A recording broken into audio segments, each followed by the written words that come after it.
My name is Albert Wesker. I aspired to become a leading researcher at Umbrella Inc., a pharmaceutical enterprise who covertly conducted bioorganic weapons, better known as BOW, for development. But at the Leader Development Training Ground situated in Raccoon City, I met a brilliant and talented researcher who made me decide to take a different path. William Birkin. In time, I shifted my position to STARS, a special forces unit of the Raccoon Police Department. Umbrella, for crisis management reasons of their illegal bioorganic weapons development, had many of its people working in the police department. I became the leader of STARS and conducted all sorts of intelligence activities for Umbrella. As I continued to serve, I devised my own plans and waited for the right moment to execute them. Then at last, opportunity knocked.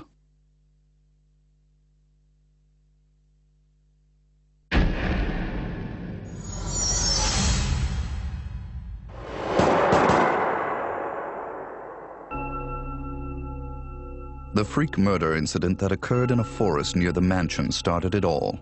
The mansion was Umbrella's secret BOW laboratory, and it was clear that the in-development T virus was the cause of the murder.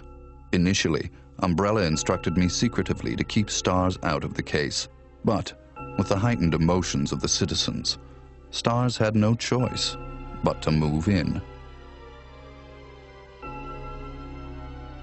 That's when my next order was given. Dispatch STARS to the mansion, dispose of them, then report the situation to headquarters so that their combat with the BOW could be used for data analysis, allowing Umbrella a comprehensive portrait of the BOW's combat abilities. From the two STARS teams, I first pitched in the Bravo team. As expected, the top elite of STARS gave all they had and became useful sample data. Then following, I geared up the Alpha team to search and rescue the lost Bravo team. The members of the Alpha team also proved their worth, and as expected, many died. There were 5 survivors from the initial 11 STARS members. From the Alpha team were Chris Redfield, Jill Valentine, and Barry Burton. And from the Bravo team were Rebecca Chambers and Enrico Marini. I don't know what happened. What is that? I'll go and check. Okay, Jill and I will stay in the hall in case of an emergency. Chris, take care.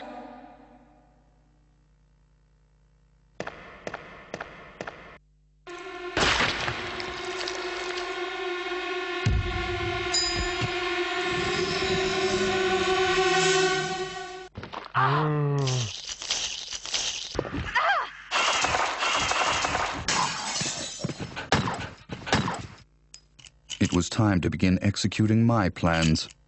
In the midst of the whole affair, I could take Umbrella's ultimate bioorganic weapon, the Tyrant, and join forces with an opposing corporation of Umbrella.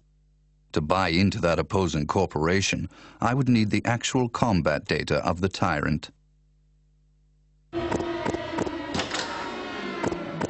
The surviving privileged members of STARS were just the perfect bait.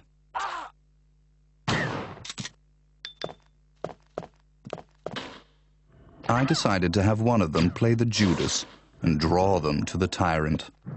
That Judas was Barry. Barry! Barry was the strong truth and justice kind and cherished his family more than anything. His type is easy to manipulate. I simply took that most important thing away from him. My only miscalculation was the high potential of Chris and Jill. But with the family man, Barry, playing the Judas, the scheme went as planned. Then the winds turned unexpectedly. Jill. What good timing. A moment ago, I heard someone's voice coming from this hole. Is that Jill? Is that voice Enrico's? Listen, the STARS are going to be finished soon. Someone is a traitor. Everything was plotted from the start by Umbrella. I had to eliminate Enrico, who found out what was behind it all. I used Barry to get to him. Enrico! After I successfully got rid of that nuisance, I awaited the sample specimen that Barry would bring to me in the Tyrant's room. Wesker? You did a fine job, Barry. Just as I thought. Why do you have to destroy stars? That's Umbrella's intention. This laboratory has been engaging in dangerous experiments, and recently an accident has occurred. Anyway, this disaster cannot be made public. That's why having stars nosing about is so inconvenient. So you're a slave of Umbrella now, along with these virus monsters. Barry, go up on the ground and wait there. Barry! I just used him for my personal purposes, though both you and Barry seem to think I was following orders from Umbrella. So you're planning something else? If you succeeded in developing the world's most powerful biological weapon, what would you do? What if you were in charge? So you're going to steal all the research? Better yet, I'm going to show you the Tyrant. I injected the virus I obtained from Birkin in advance. If I made Umbrella believe I was dead, it made it far more convenient to sell myself to the opposing corporation. According to Birkin, the virus had profound effects. It would put my body in a state of temporary death. It would then bring me back to life with superhuman powers. Therefore, I unleashed an awesome tyrant from its slumber and let it attack me.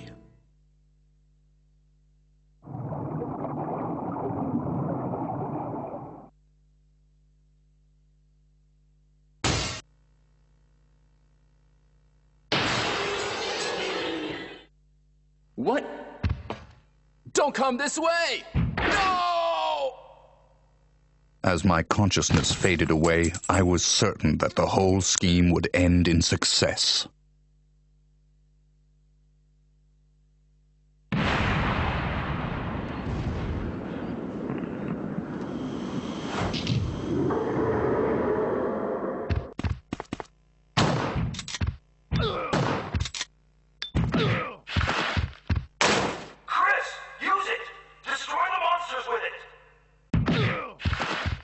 Never did I imagine that stars could slay the evil creation. I lost the tyrant, and the plan I devised, which cost me my humanity, ended in failure. Now, anyone or anything that stood in my way would be terminated. It has been that way for a long time, and it always will be. At all costs, I had to make stars pay.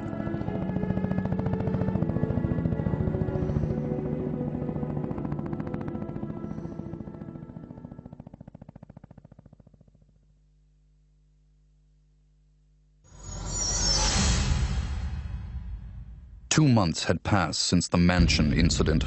To regain everything that I had lost in my new organization, I joined hands with Ada Wong, a female agent who was also sent to spy on Umbrella. Identify yourself. Ada Wong. Ada Wong. I've heard that name before. I won't let anyone take the G-Virus away from me. G-Virus? I knew in my bones that the key developer was William Birkin. But what he didn't know was that Umbrella did not play games with anyone. Eventually, Birkin would be assassinated, and the G-Virus would be in the hands of Umbrella. There he is. So you finally come. Doctor,